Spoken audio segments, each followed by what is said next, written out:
Hello, viewers out there. A wonderful weekend to all of you. My name is Afa Acho, and Salifu Usman is right here in the studio with me on today's edition of Sports Orbit Extra. Salifu, welcome to Sports Orbit Extra. Thank you, Alpha. It's my pleasure. All right, on Sports Orbit Extra, of course, the Afcon will begin 2023. Afcon, that is, although this is 2024, but we all know that because of the disruptions that happened during the pandemic, it was supposed to be last year, but it's holding this year. So the AFCON begins today. And on today's edition of the program, we'll take a preview of the competition, mainly focusing on Group A. Recall that Nigeria is in Group A alongside Cote d'Ivoire, Guinea-Bissau, and Equatorial Guinea. And today's opening match will see host Cote d'Ivoire, who will take on Guinea-Bissau, while tomorrow the Super Eagles of Nigeria will be in action against Equatorial Guinea. So, briefly, we will take a look at Ivory Coast and Guinea-Bissau. Ivory Coast hosting this tournament will be up against Guinea-Bissau later on in the day.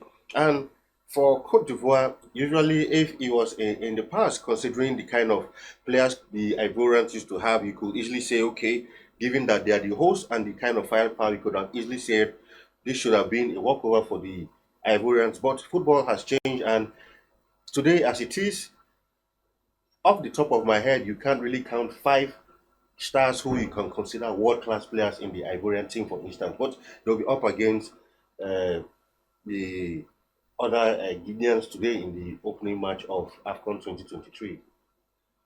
Well, thank you, Alpha. This 2023, this the edition of the Africa Cup of Nations is going to be an interesting one. A whole lot of things. Let me say, first and foremost, although it's been delayed due to the inability of the Cote d'Ivoire government to put the structure back in place, not necessarily because of the pandemic. The pandemic affected the 2021 edition. 21 maybe, yeah. Cote d'Ivoire, Cameroon rather. wants to postpone it to 2021. But Ivory Coast have every opportunity to do because the right was awarded to them alongside the same time when the Cameroon was awarded the right to go to 2021 edition. But because of one thing or the other, they couldn't be able to put up the facilities together. That's why it's been delayed to this particular year. But despite delay, sometimes they say it's better delayed than never. A whole lot of people have said, much have been said about the structures the Ivorian in terms of networks that have been able to put it through for this particular festival, and a whole lot of comment has been to the Ivorian government for putting some first class facility stadiums, particular stadiums, and even network-wise, they have used the opportunity to develop their facilities in terms of sport development and everything. Well, coming to the Ivorian team, if you're looking at the Ivorian team in terms of African football, if you have to name a fourth record in terms of African football, although they are one of the African teams that they are under achiever, just like Nigerian also they are under achiever. They have won the African Cup of Nations twice.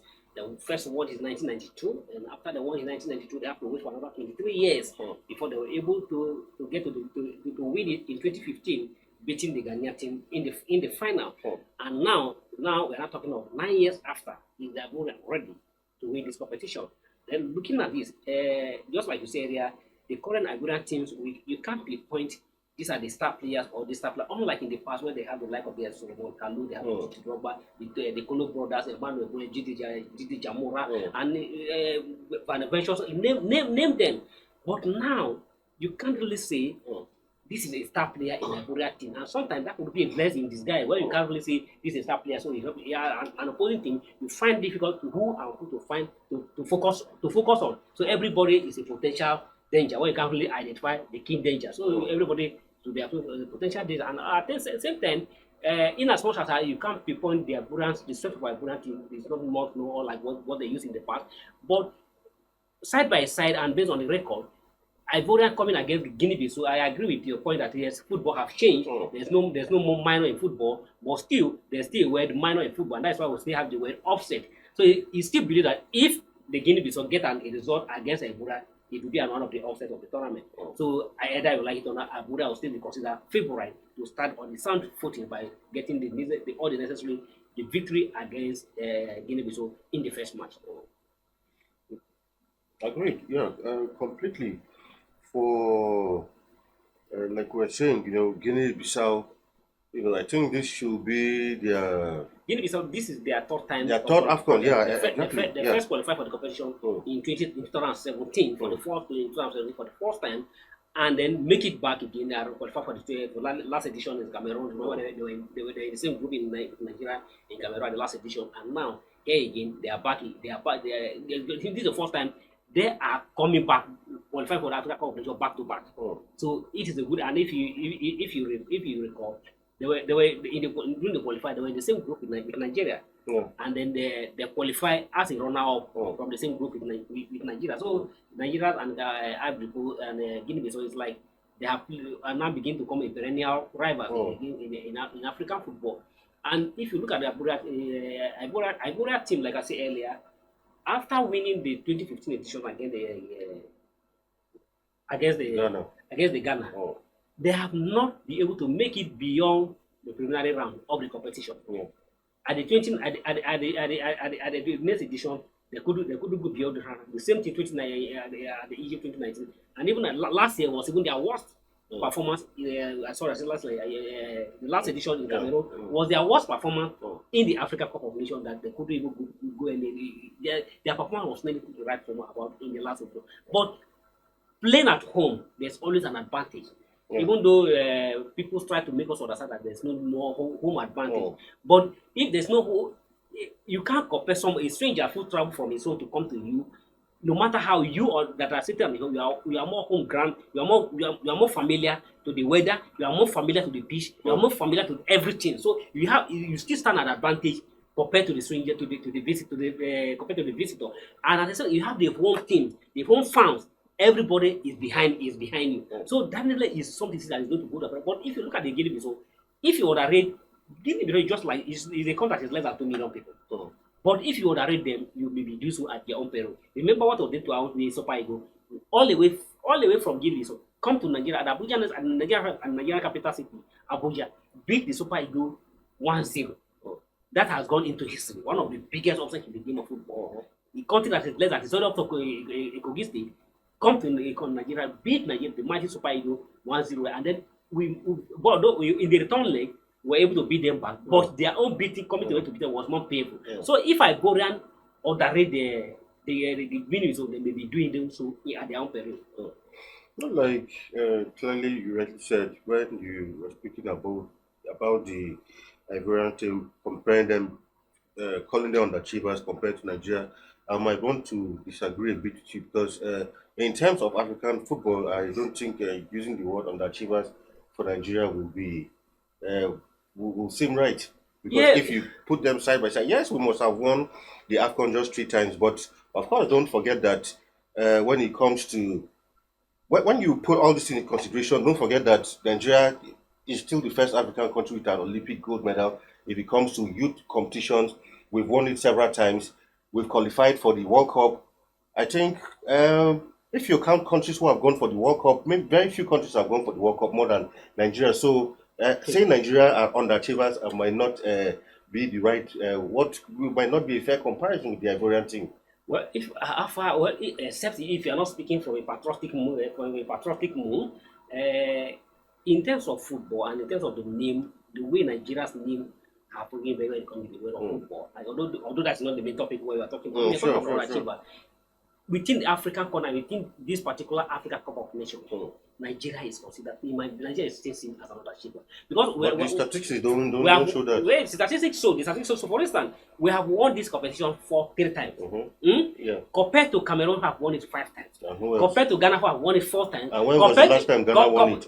Whatever was the last time. Either it was the last time the records they have won it 4 times. And then compared to Egypt, have won this competition 7 times. Else? So that's all. So just 3 countries have won it more than Nigeria. So 7 times. So, but if you're looking at it, Nigeria in terms of everything, Nigeria we should be seen as one of the best, if not even the best in Africa. In Africa agreed. But so when it comes to Africa Cup of Nations, for I will say, fair is 3 times is not a bad result, but in the recent we might have won that win, but remember that we can still be considered as we are still if you go into Africa football history, we are a country that has reached the final more than Of course. losing separately in the final, Exactly. and even And make it to the semi-final more than every African exactly. competition. But yet, So breaking into the final to the semi-final of any tournament is not an underachievement. You might not have won, but at least we've won the cup 3 times. We've gotten bronze, I think 8 or 9 times. So but basically, looking at the Ivorians, for the Ivorians, I might agree because especially since they won it in 2015, like you said. Right now, apart from Sebastian Haller, who now plays for Dortmund, I can't really pinpoint any Ivorian player who, right now, because the Ivorian team, after that generation, which was called the Golden Generation, looks like there was this surge of Ivorian players all over the place. But after that, in fact, the Drogba said didn't even, most of them didn't even make it to the 2015 we win exactly where they won it. But since that time, it looks like their football suddenly has, yes, witness a downhill up to this point. yeah, like I said earlier, I said this could be a blessing in disguise. Because if you even look at their golden generation, that golden generation, Abuja didn't make best of it. Exactly. Because it take Avodan for many years, and after that golden generation that were expecting them to rule the Africa separate, they couldn't rule Africa. That golden generation started from 2006 African Cup of Nations in Egypt, when they beat Nigeria in the they beat Nigeria in the semi-final. But they went to the final, lost it to the host, and then coming to the 2010 2008 8th edition 2008 edition in Ghana, still they were still a mighty force to reckon with, and everybody dreaded was afraid of Aburian team. But yet they couldn't make a progress. They get to the quarterfinal, beat Nigeria in the quarterfinal, but still they couldn't go beyond the same final. In the same final, Cameroon knocked them out of that competition. Then in the 2010 in Angola, the same thing. Angola, yes, we were ever present between that 2006 down to 2018, 2008, 2010. One could have believed that with the iris of stars, the Drogbas, the favorites to win. Yeah, anyway, the Drogba, the Toure brother, Didi Jacora, Solomon Kalou, Bernard Van Shaw, then Aruna Koni, several of them, several players, who are key players at the top club level, but they couldn't make it best of it. Then it got to 2010, they couldn't achieve it. 2010 was their worst. Yeah. They get to the final against Gambia. You remember the marathon penalty, which every player on the pitch play penalty, play almost 12 penalty, but still the champion from nowhere beat them in that final. They couldn't go. So it is one they always want come closer without getting the result, come closer without getting the result. Then it come to 2013 in South Africa. Our own Super Eagles, we're not one of the favorites going to that competition. But surprisingly, we meet with Cote d'Ivoire in the quarterfinal. It was a whitewash. We were able to beat them 2-1 in the quarterfinal. 4-0. No, 2-1 in the quarterfinal against Ivory Coast. It was Mali that we were white. Mali rather. So it was 2-1. Yeah, we beat Cote d'Ivoire in 2-1 in the quarterfinal. And then it was 2015, maybe because Nigeria couldn't qualify. Because as a defending champion, we couldn't qualify to get to Gabon to defend that title. Maybe that would be a brilliant opportunity to test the trophy after 23 years. So what I mean say that when they have, what I'm saying, maybe this will be a blessing in that time. Because when they have all this renowned name, all these several names, they couldn't make best of it and they couldn't give them until they struggle. You have to take one certain coach. Who is the current national team of French women team? Renard. Have a Renard. Renard will come and help them to give them that title. And here maybe now that we don't know much about the players, people are not saying much about the individual talent that are have. Maybe could have been in this actually that when you don't know a key danger, everybody becomes dangerous. All right, that's that for the Ivorian team. Of course, another match will still come up in Group A. Of course, this is the match that most Nigerians will be more interested in, but that comes up tomorrow. We'll give you a preview and analysis of this match when we return from this break. Don't go nowhere.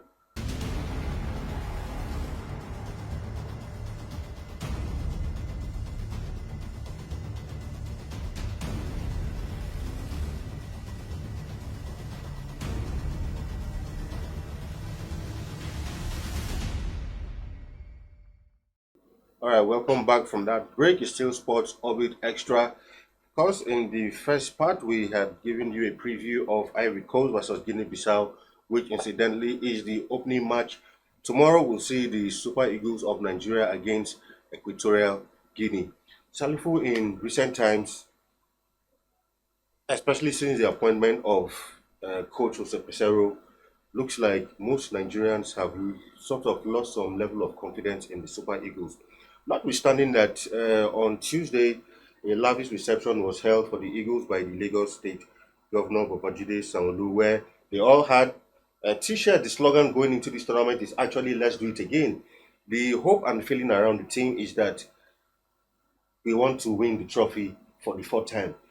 Optimistic and wonderful as this might sound, a lot of Nigerians are still wishing that off as wishful thinking because, yes, you can say one thing, but what they've seen from the team is completely not something that's giving the team hope, especially in their Afcon warm-up match coming against a Guinean team, which a lot of Nigerians, yes, it was a warm-up match, but you know how Nigerians are in football. Whether it's a friendly or not, most Nigerians always expect the Super Eagles to always win. But Nigerians were defeated 2-0 in that one, and that sort of dampened the morale once again going into the tournament. So a lot of Nigerians are really not expecting something big. But some other school of thought are saying this could be a case of 2013 where nobody expected anything from the 2013 Eagles who went all the way. And these Eagles also, a lot of people, even same here, really, to tell the truth, I'm not expecting much. Not that we don't have the players to get the job done, but my problem is the backroom staff, the technical, the tactical, the coaching of the Super Eagles. We have the boys who can get the job done, but I don't know if you share my own view. Honestly, I'm on the same page with you. Or if not, maybe may even have less confidence in the team than you do.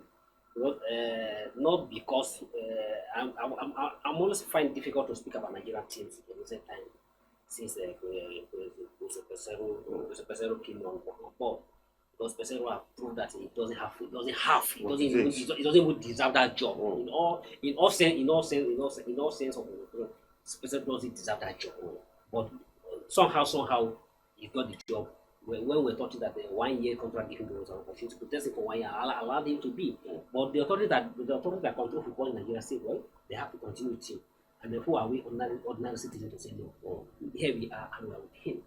And just like you say, at the reception, the lavish reception, because sometimes that lavish reception was even necessary. Well, sometimes it needs to encourage the players to let encourage whatever the situation, let them go and build up. But we say let's do it again. Let's do that again. Is to me is started and rested and ended with those who initiated it and within the player themselves. I don't think anybody outside the corridor of NFL, even not everybody in NFL, all the after the corridor within the team, will have that enthusiasm that yes, we have what it takes to do it again. Yes, not that we don't have the player, but we have the technical know-how. Football is going beyond have the material. And every other team may have the material. Are you able to coach the material and to make best use of the material? Because even a bricklayer he may be a good bricklayer, he may have everything. But if you don't know how to lay, you may still end up giving a bad structure. And that's where we are in the national team. Yeah, just like you say, a lot of people will say, well, maybe this could be since we are not expecting money, when you are not expecting so much money, whatever they give you feel satisfied. Since we are not expecting, maybe that may less pressure on the team, and the team may speak surprise. But there's something different between 2013 and the current squad. Yes, we don't have the players in 2013. We don't have a renowned player, even in 2013. Now in 2013 we don't have the player. Even now we even have a player. We have to some extent, but the 2013 we have the technical. We have somebody who is determined. Exactly.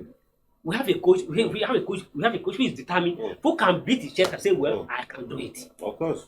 But just like saying in the 2013, nobody give the late case of Stephen of blessed memory. Nobody give him the opportunity that he can do it. Even the officials of the Nigerian Football Federation don't even believe in him. But he was the one that believed himself. After our first match, if I may recall well, there are reports of him even almost getting fired during the competition. Getting fired during the competition. Exactly. Our first match, if I can recall, against against I Ethiopia, remember. and that's why we draw our first match. We actually struggled to we come draw out the of first that match, group. draw the second match. It was the last match that we were able to manage to win. And then before we now win Coming the first second match, position in the finish group. second in the group, and people say, well, Mm. it was, we are not going to qualify. Some people started packing their baggage and Mm. baggage, and we are going to. When we now pair against Cote d'Ivoire in the Yeah. quarterfinal, Yeah. some officials from Nigeria was already have their bag packed. Exactly. You know, okay, from the stadium we just go. Some people even have to plan to even abandon the team. But unfortunately, God is, when you are planning, God has another way, and God in His fitting mercy have the mercy on Nigeria and Kechi. But some people will say that victory against Cote d'Ivoire could be a flaw or just on plan. But Kechi before that match say, I have a team to beat Nigeria. Yeah. That way is still Remember recorded. vividly. That way is still recorded anyway. When nobody gives the opportunity, say I have a team to beat Ivory, and the second of say my team is young, the Ivorian team are aging. Yeah. That at the same time, and that is why you're able to pay. You carry the like of Kenneth Emero. You put Joseph Biwa on the bench and put Kenneth Emero on the defense. And Kenneth Emero was able to hold Almighty the Drogba to stand still and prevent Drogba to do any damage he wanted to do against Nigeria. And so, but the difference, do we have that mind of that set of that Stephen Kechi who believe that I can do it? Do we have that in Pesero? Exactly. Looking at the number of matches Pesero have played so far, with all the friendly and even the competitive matches he has played so far, has there any match the Pesero has played that you can see that we have a semblance of a tactical impact? We even felt better under Genedro. Genedro was even far better compared to the person. Genedro some extent can even give some tactical. We believe that he makes sure that and get a result. But this one, he has not shown any tactical prowess to show that he has a team. But looking at the Super Eagles entirely, go to this one. In terms of in all positions, we have the best strikers in the team. Apart from what happened to Victor Boniface and the likes of Awoniyo that are not around. If despite that, we still have enough firepower. We still have enough firepower. We have one of the deadliest striker in the continent that is in the Super Eagle. So we have what we have in the deadly striker. But do we have the ball passer? Do we have the ball supplier? We don't have the ball suppliers in the midfield. That's another challenge. The likes of, to me, Joe Aribo used to be the best. Used to be one of the best. One of the best we have. But to me, he has dwindled. Him and I'm looking at the very Joe Aribo and Iwobi in the midfield now. Between Aribos and the who is going to be the ball passer? Who is going to supply the ball? And then we now also have the defensive. Our defensive middle, okay, Al Hassan, we are still waiting. Al Hassan is going to has to offer. So I'm still waiting for him to see with him on tomorrow or Sunday what is going to have to offer. But in the defending back line, I don't have much problem from our right back and our left back because Ginedus and I always have trust. But within the center we defense, still have a Calvin Bassey still on. But even though Calvin Bassey is not what we used to have him when he was in Rangers and but now, but still, but. I mean, since he got to Fulham, he has upped his game, so we can still trust him. But the center, the central defense, the 5 and 4, who are we counting? Trons, Ekon, or Trons, Ekon, Omerwo, and the Awazium, or Ajayi. They have not really proved to show that they have what it is. And another thing, when you now come to the last man defense, the last defender, the goalkeeper, is another ridiculous issue. Exactly. But there are some. There's not any team in the world that doesn't have any defenses in any way. There are some. Every team in the world have their strengths and have their weak points. But what matters is that when you have a coach that understands your weak point and understand your strength point, you use your strength to cover up for your weak point. But what we are lacking, we don't have the technical people who will understand that this is our strong point and this is our weak point. Let's take the advantage of our strength point to cover up for the weak point.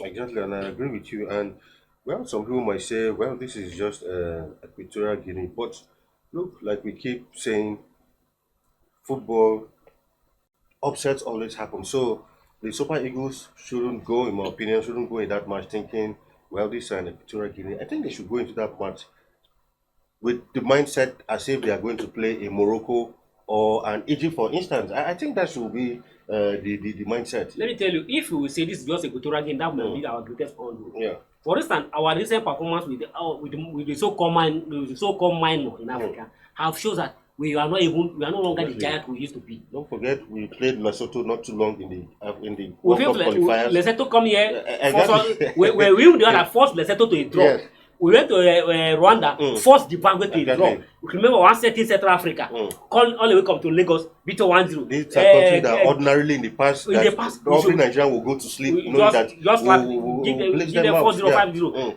5-0. Guinea, so I saw Guinea Bissau recently. Mm. Guinea Bissau came to Abuja here. Exactly. And there's something about Equatorial Guinea. Equatorial Guinea, this is the fourth time they are qualifying for Africa Cup of Nations. And for the previous 3 editions, there's never any time they have not make it beyond the group stage. Exactly. So Nigeria has to be very careful because we're in a group that we have Ivory Coast which must qualify from that group. We have Nigeria which must qualify from that group, and Equatorial Guinea who have played for their previous 3 editions have never failed to go beyond the preliminary round. Exactly. They will get to the quarter final. So we have to be very, very careful. And if you look at it, this is just Equatorial Guinea may be and remember Equatorial Guinea, Guinea-Bissau, and Guinea was a single country before. Yeah. Before they were splitting into that. Exactly. And that country that was split, one of them just beat it. Exactly. Beating that is that has given an additional motive Yes. to Equatorial Guinea that yes, they can get the result. So we have to be very, very careful. All right. Of course, that match comes up, and I'm sure most Nigerians will be looking forward to watching that match. At least, thankfully enough, Nigerians will be able to watch. Since it's going to even be on the NTA, and not forgetting that even Sports have made a U-turn. Exactly. Have committed as well. Exactly. So the match will be all over. So we'll keep an eye on that one, and we can only but looking about the Super Sport, what was it? I was surprised that for them to receive that decision and now we are going to broadcast. What was their intention? They feel that okay, if they don't broadcast, Nigeria is going to be staying. Nigeria will black out. After the TNT come up that we have secure a deal that we are going to broadcast, and Nigerians don't mind anybody. We are going to broadcast. I think they actually went for similar. What happened was the company that eventually got the right actually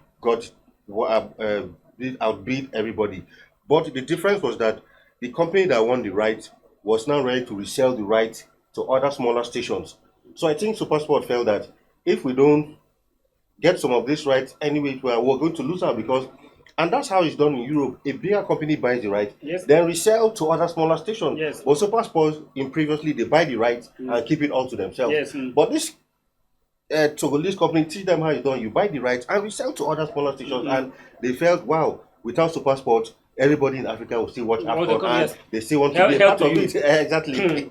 I know that would be a very bad market. Exactly. The damage they have done to them. Very well. If they were not on throughout this competition, they may have lost a lot of customers. A lot of customers can even drop their product. All right, so that's that to the Afcon package. Of course, beginning from next week as the competition progresses, we will be here giving you live updates of matches as they unfold. Well, that's our package on today's edition of Sports Orbit Extra. Salifu, thank you for being in the studio today.